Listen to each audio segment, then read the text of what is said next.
안녕하세요. 장대리입니다. 요즘 이제 날씨가 선선하죠? 바람이 불어오는 것을 보니 이 기막힌 더위와의 싸움에서 최종적으로는 의지의 한국인이 또 승리한 것 같습니다. 저는 오늘 직장인들이 돈을 더 잘 벌 수 있는 직장의 조건에 대해 말해보려고 합니다. 우선 세상에는 돈을 벌 수 있는 다양한 직장이 있습니다. 물론 직장이라는 곳이 돈만 버는 곳은 아니고 동료들과의 유대감도 쌓고 친목도 도모하며 나아가 건강한 자기 발전을 할 수 있는 곳이죠. 하지만 직장에 다니는 근본적인 이유는 돈 벌려고 가는 거잖아요. 그래서 오늘 이 시간에는 4년차 직장인인 장대리가 직장인이 돈을 더 잘 벌 수 있는 직장의 조건 4가지를 공개하도록 하겠습니다.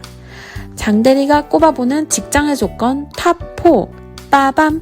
첫 번째는 가까운 거리입니다. 여러분의 생각은 어떠세요? 제가 생각하는 출퇴근 시간은 합쳐서 2시간을 넘으면 안 됩니다.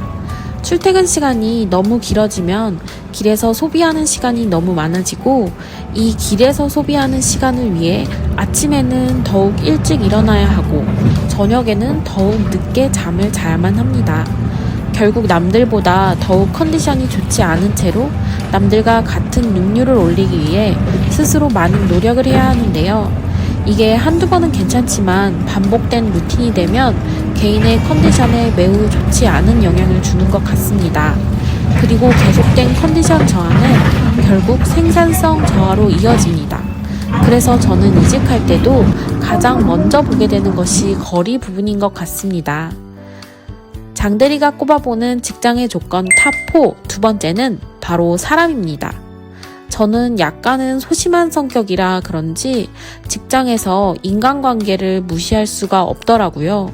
물론 직장에선 일만 잘하면 돼 라고 하시는 분들도 많이 계시지만 소심한 저의 경우에는 공동으로 작업한 결과물의 상황에서도 약간 틀어졌을 경우에 바로 내 탓인가 생각하면서 스스로를 자책하는 부분들이 있습니다.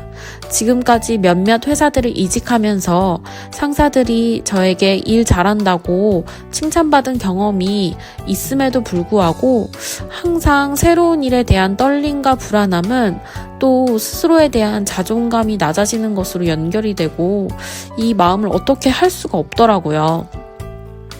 이럴 때 업무적으로 편한 팀원들이라면 조금은 그 불안함을 떨치고 스스로의 마인드를 세팅하는 데 도움이 되는 것 같습니다.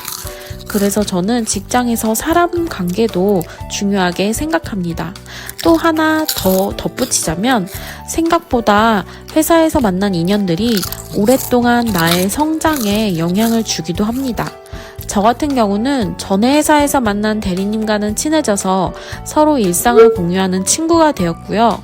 또 이전 회사에서 만난 팀장님과도 서로 유튜브나 개인 사업 등의 영역을 공유하고 여쭤보기도 하면서 삶의 멘토로서 항상 의견을 여쭙는 사이가 되었기 때문입니다. 또 장대리가 꼽아보는 직장의 조건 세 번째는 워라밸입니다.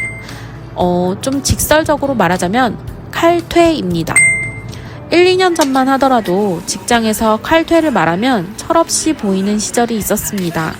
하지만 점차적으로 워크라이프 밸런스라는 단어까지 등장하면서 직장인의 삶에서 퇴근 시간이 보장된다는 것은 굉장히 중요한 요소가 되었습니다. 특히 저는 요즘 같은 사회에서 더 이상 직장이 내 삶을 책임져 줄 수는 없다고 생각합니다. 이 때문에 업무 시간에는 일을 바짝 열심히 하고 퇴근 시간에는 맞춰서 퇴근을 해서 퇴근 이후 자기 개발 시간을 보장받아야 한다고 생각하는데요. 여기서 자기 개발에는 많은 것들이 있겠죠. 운동, 취미생활, 여가, 투잡, 독서 등등인데요. 심지어 빨리 씻고 일찍 잠에 드는 그런 것 역시 내일의 자신을 위한 현재의 자기 개발이 된다고 생각합니다. 실제로 저의 경우에는 퇴근 이후 굉장히 많은 일을 하고 있는데요. 유튜브 편집, 블로그, 쇼핑몰 운영, 독서 등등 다양한 일들로 저 자신을 채워나가고 있는 중입니다. 또 이러한 일들은 앞으로 저만의 가치를 높이는데 분명히 도움을 줄 수 있을 거라 생각하기 때문에 나의 가치를 높이는 퇴근 시간 보장, 저의 직장을 선택하는 조건 중 꼭 빠지지 않고 등장하는 키워드입니다. 꼭 놓치지 마세요. 장대리가 꼽아보는 직장의 조건 마지막은 점심 제공입니다. 생각보다 직장인이 점심시간에 밥을 먹기 위해 쓰는 돈이 상당합니다. 특히 서울 쪽 직장인의 경우에는 하루에 거의 10,000원 이상을 점심값에 투자하는 것도 부지기수인데요. 저 장대리 역시 먹을 것을 너무 좋아하기 때문에 제가 계획한 점심값이 있더라도 눈앞에 맛있는 것이 보이면 순간 이성을 잃고 쿨하게 결제를 하는 편입니다. 이건 사실 저의 즉흥적인 소비도 문제이지만 그래도 직장을 선택할 때 같은 연봉이라면 점심을 제공해주는 곳을 선택하는 것이 좋습니다. 왜냐하면 점심 밥값을 연봉으로 환산하면 거의 150만원에서 200만원 정도로 큰 금액이기 때문에 결코 무시할 수 없는 금액이기 때문입니다. 그럼 지금까지 장대리가 제안하는 돈 잘 벌 수 있는 직장의 조건 4가지에 대해 알아보았는데요. 사실 다들 알고 있는 조건들이지만 막상 내가 취업을 하기 위해 사이트를 돌아다니다 보면 이런 조건들을 다 챙길 수도 없고 먼저 미리 알아볼 수도 없죠. 하지만 체크해 볼 수 있는 부분이라면 반드시 체크해 보고 가시는 것도 좋은 선택이 될 거라고 생각합니다. 우리 구독자 여러분들은 이런 조건들 모두 꼼꼼히 따져보셔서 꼭 나만의 수익 파이프라인도 만들고 행복한 직장 생활도 같이 하시는 야무진 직장인들이 다들 되셨으면 좋겠습니다. 그럼 지금까지 장대리였습니다. 감사합니다. 와!